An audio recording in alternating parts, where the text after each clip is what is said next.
Hi viewers, welcome to our channel. ప్రస్తుతం మనతో పాటు సీనియర్ జర్నలిస్ట్ దామ బాలా సార్ ఉన్నారు. వారితో మాట్లాడదాం. నమస్కారం సార్. సార్, రోజా గారు ఆంధ్ర పాలిటిక్స్ కి గుడ్ బై చెప్పి తమిళ పాలిటిక్స్ కి వెళ్ళబోతున్నట్టుగా వార్తలు వస్తున్నాయి సార్. అది కూడా తమిళ హీరో విజయ్ దళపతి గారు పార్టీ పెట్టారు కదా, అందులో చేరబోతున్నారంటూ చెప్తున్నారు సార్.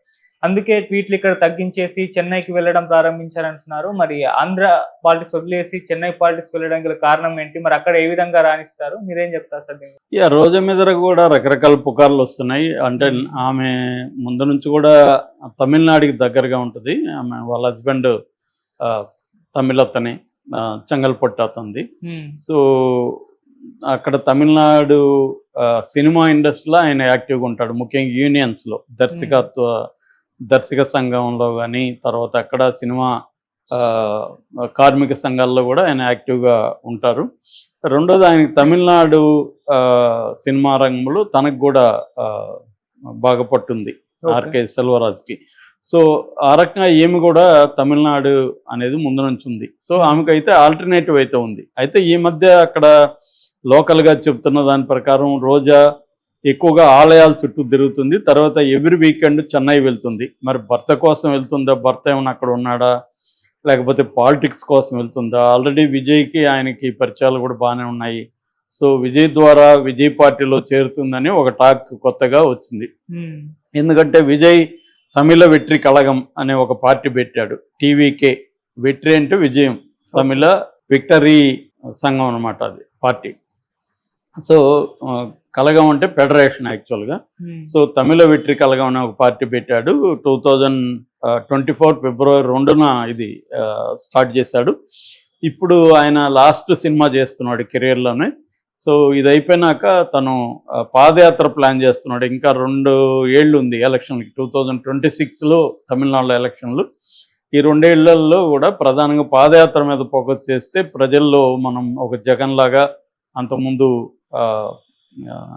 మన వైఎస్ఆర్ లాగా, లేకపోతే చంద్రబాబు లాగా, రీసెంట్గా లోకేష్, ఇవన్నీ పాదయాత్రలు అంతా కూడా సక్సెస్ అయినాయి. కాబట్టి మనం కూడా పాదయాత్ర చేద్దాం అనేది విజయ్ ప్లాన్ గా చెప్తున్నారు. సో అందుకని తనకి ఖచ్చితంగా ఇప్పుడు రోజా లాంటి వాళ్ళు హెల్ప్ అవుతారు. ఎందుకంటే ఆమెకి తమిళనాడులో కూడా కొంత ఫాలోయింగ్ ఉంది. తమిళ్ మాట్లాడగలదామె, బార్డర్ ఏరియానే, చక్కగా తమిళ్లో కూడా ఇలాంటి డైలాగులు చెప్పగలుగుతుంది. వాళ్ళ హస్బెండ్ కూడా అక్కడ పనిచేస్తాడు. సో వీళ్ళిద్దరూ అక్కడ చేరితే ఖచ్చితంగా అక్కడ, ఎందుకంటే ఇప్పటి వరకు ప్రముఖులు ఎవరు ఇంకా ఆ పార్టీలో చేరలేదు. అక్కడ ప్రధానంగా ఏంటంటే ఏఐడిఎంకి ఖాళీ అయిపోయింది కాబట్టి బీజేపీ ఎట్లాగో పెద్దగా ఖాతా తెరవలేదు. కాబట్టి విజయ్కి అయితే స్కోప్ ఉంది. 2 ఏళ్ళు ఉంది కాబట్టి ఆల్రెడీ డిఎంకే మీద నెగిటివ్ ఇది ప్రచారం స్టార్ట్ అయింది. ప్రజల్లో కూడా ఒక అసంతృప్తి ఉంటుంది. మామూలుగానే తమిళ ప్రజలు ఏంటంటే 5 ఏళ్ళకి ఒక ప్రభుత్వాన్ని ఎన్నుకుంటుంటారు, మారుతూ ఉంటుంది. అందువల్ల విజయ్కి అవకాశాలు అయితే ఉన్నాయి. అక్కడ ఇంకెవరు కూడా, విజయకాంత్ ఉండేవాడు పోయాడు, ఇంకేది కూడా చిన్న పార్టీలు కూడా అక్కడ ఏమీ స్ట్రాంగ్గా లేవు. కాబట్టి ఆ యాంగిల్లో తీసుకున్నప్పుడు విజయ్కి అక్కడ మంచి పరిస్థితి ఉంది. పైగా విజయ్ ఏమి కొత్తగా ఇప్పుడు రాజకీయాలు పార్టీ ఇప్పుడు పెట్టాడు, కానీ ఆయన 2009 నుంచి కూడా విజయ్ మక్కల్ ఏకం అనే ఒక సంస్థ పెట్టాడు. తన ఫ్యాన్ సంస్థ, ఫ్యాన్ బేస్డ్ ఆర్గనైజేషన్ పెట్టి అప్పటి నుంచి కూడా వాళ్ళు రాజకీయాల్లో లోకల్గా పార్టిసిపేట్ చేస్తున్నారు. 2011లోనే ఏఐడిఎంకోతో టైఅప్ అయ్యాడు విజయ్. టైఅప్ అయ్యి లోకల్ బాడీ ఎలక్షన్స్లో వీళ్ళ ఈ విజయ్ మక్కల్ ఏకం తరపున పోటీ చేశారు. పోటీ చేసి చాలామంది క్యాండిడేట్లు గెలిచారు కూడా. సో అందువల్ల విజయ్ రాజకీయాల్లో ఎప్పటి నుంచో ఇండైరెక్ట్గా ఉన్నాడు. డైరెక్ట్గా 2024 ఫిబ్రవరి 2 నుంచి డైరెక్ట్గా రంగంలో దిగాడు. ఆయన టీవీకి ఆయన పార్టీ పెట్టాడు. కాబట్టి తనకి విజయావకాశాలు కూడా ఉన్నాయి కాబట్టి 2 ఇయర్స్.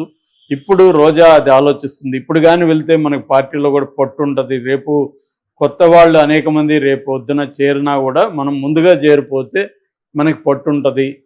ఉమెన్ వింగ్కి కూడా మనం ప్రెసిడెంట్ అవ్వచ్చు, అక్కడ తమిళ పాలిటిక్స్ మీద చేయొచ్చు. రెండోది ఏంటంటే, ఇప్పుడు ఇక్కడ మనకి షర్మిల ఎలాగా తెలంగాణలో నువ్వు తెలంగాణ దానివి కాదు కదా అన్నప్పుడు నేను తెలంగాణ కోడలు అని చెప్పుకునేదో, అట్లాగే ఏమి కూడా నేను తమిళనాడు కోడల్ని, తమిళ కోడల్ని అని చెప్పుకునే అవకాశం ఉంది అక్కడ. సో ఈమె తమిళ్ మాట్లాడుతుంది, తమిళ పొన్నులాగే ఉంటుంది మనిషి, కాబట్టి ఓన్ చేసుకునే అవకాశం తమిళనాడులో ఉంది. సో ఆ రకంగా ఈమె అంటే ఆల్టర్నేటివ్గా ఆమెకి హోప్ జగన్తో ఉంటే మళ్ళీ జగన్ వస్తాడు అనుకునే హోప్ లేదు. ఆల్రెడీ ఆమెను వైసీపీలో కూడా చాలామంది టార్గెట్ చేస్తున్నారు. మనకి ఈ మధ్య పోస్టులు చూస్తుంటే ఈమె ఐరన్ లెగ్, ఆమెను పెట్టడం జగన్ రాంగు, ఆమెకి విపరీతంగా హెడ్ వెయిట్ ఉంది. అక్కడ మొత్తం 5 మండలాలు ఉంటే నగిరి నియోజకవర్గంలో 5 మండలాల వైసీపీ నాయకులతో ఆమె గొడవ పెట్టుకుంది. వాళ్ళందరూ పోయి తెలుగుదేశంలో చేరారు. ఇవన్నీ ఆమె మీద వ్యతిరేకత ఉంది. సో అందుకని ఈ మధ్యకాలంలో ఆమె సైలెంట్గా కూడా ఉంది. రెండవది ఏంటంటే ఆమె ఈ రాజకీయాలను వదిలేసి అటుగాని వెళ్ళిపోతే కొంతవరకు చంద్రబాబు వీళ్ళు కూడా ఆమెను వదిలేసే అవకాశం ఉంది.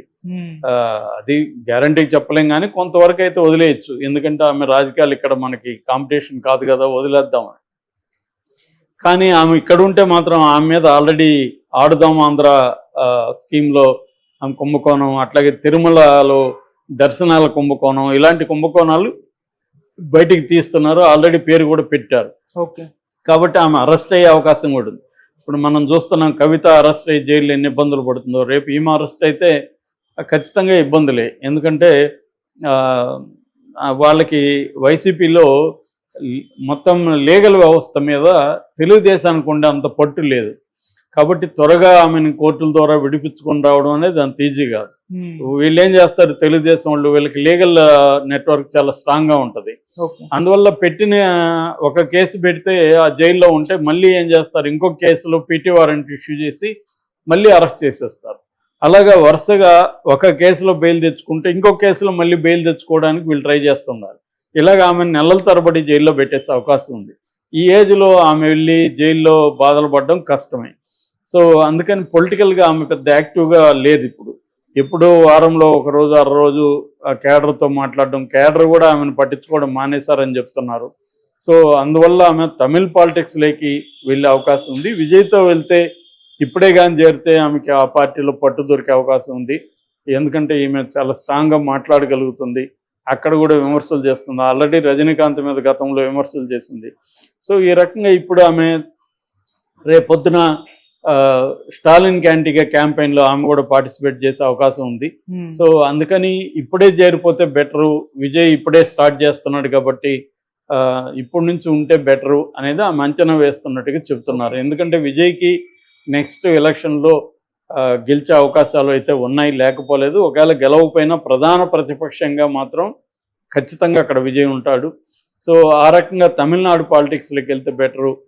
ఇప్పుడు ఇక్కడ ఉండి జైలుకి వెళ్ళి ఇబ్బందులు పడే కంటే కూడా తను ఎట్లాగో ఆమె వల్ల జగన్కి కూడా పెద్ద ఉపయోగం. ఆమె ఏదో నోరు బారేసుకొని మాట్లాడడం, దానివల్ల జగన్కి నష్టం జరిగింది తప్ప లాభమేం లేదు.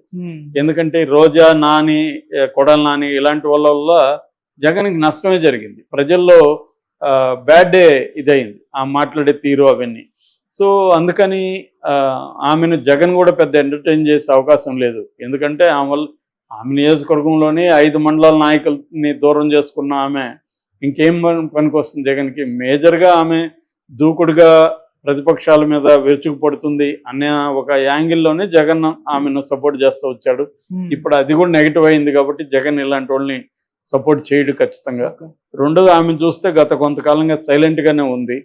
సో ఈ రకంగా ఉన్నప్పుడు ఒకటి ఆమె రాజకీయాల నుంచి విరమించుకోవాలంటే కూడా ఇప్పటికిప్పుడు చంద్రబాబు వదులుతాడని లేదు. అందుకని ఆమెకి తమిళనాడుకి వెళ్ళే అవకాశం ఉంది. ఎందుకంటే తను కూడా వాళ్ళ హస్బెండ్ మొదలయ్యారు, బీసీ కులం అక్కడ. సో మొదలయ్యార్స్ గణనీయమైన సంఖ్యలోనే తమిళనాడులో ఉంటారు. ఆ రకంగా ఈమెకు ఇదయింది. బార్డర్ ఏరియాలో రెడ్డి ఇది కూడా పాపులేషన్ ఉంది. సో ఆ రకంగా ఈమె అనేక సమీకరణల రీత్యా ఆమెకు విజయ్ అవకాశాలు ఇచ్చే అవకాశం అయితే ఉంది. ఎందుకంటే విజయ్కి కూడా ఇలాంటి వాళ్ళు కావాలి. సో ఆల్రెడీ రాజకీయ అనుభవం ఉంది ఈమెకు. 4 సార్లు ఎమ్మెల్యేగా ఉన్నింది, మంత్రిగా ఉన్నింది. సో ఈమెకి రాజకీయ వ్యవహారాలు తెలుసు, లోటుపాట్లు తెలుసు. ఇవన్నీ విజయ్కి హెల్ప్ అయ్యే అవకాశం ఉంది. అట్లాగే ఉమెన్ని ఎలా ఆర్గనైజ్ చేయాలి ఇవన్నీ కూడా ఆమెకు ఉంది కాబట్టి అక్కడ కూడా విజయ్కి అవకాశం ఉంది. కాబట్టి విజయ్